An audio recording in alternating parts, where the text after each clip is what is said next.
DW reports today that global carbon emissions are expected to hit a record high in 2024, casting a long shadow over the ongoing COP29 discussions in Baku. This latest assessment from the Global Carbon Project underscores the urgency of meaningful action.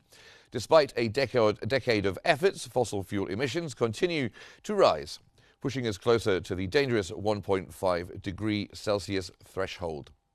As scientists highlight the devastating impact of extreme weather events this year, COP29 must focus on turning these warnings into immediate action to safeguard our future. And we are joined now by Dr. Alaa Sarhan, who is a professor of environmental economics and is going to be helping us break down our COP29 issues.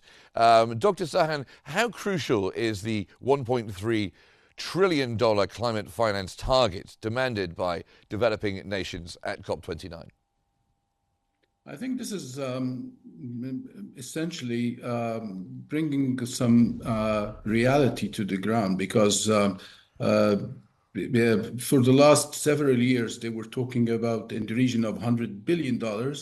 But I think because of the latest scientific evidence has shown that the cost of climate-related damages and the not just damages or expected damage, but rather to be able to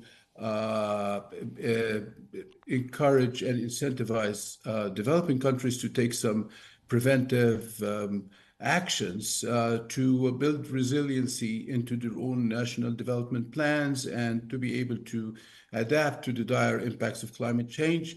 I think now it's very clear that that the developing world is going to need trillions of dollars. So this is just the beginning. When we're talking about this 1.3 trillion, I think this is as much as the current scientific evidence has revealed.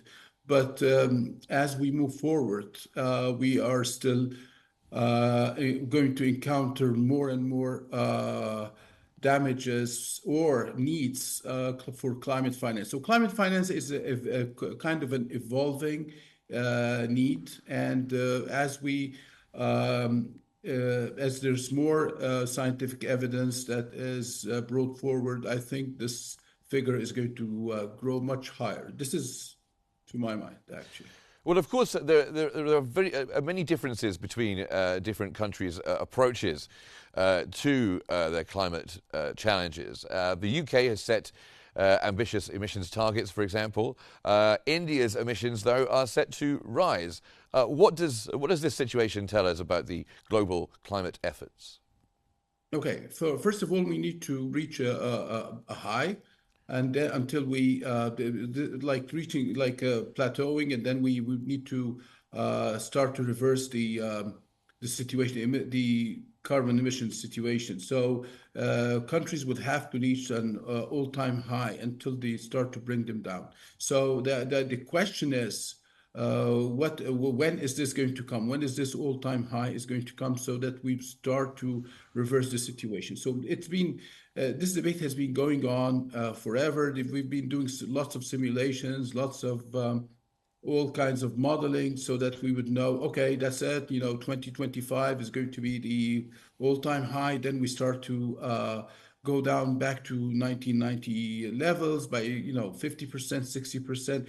There are so many targets, there are so many figures around, but the idea is how do you, in the end, how are we going to be able to meet this challenge? It's an existential challenge that the whole planet, the whole international community is trying here in Baku.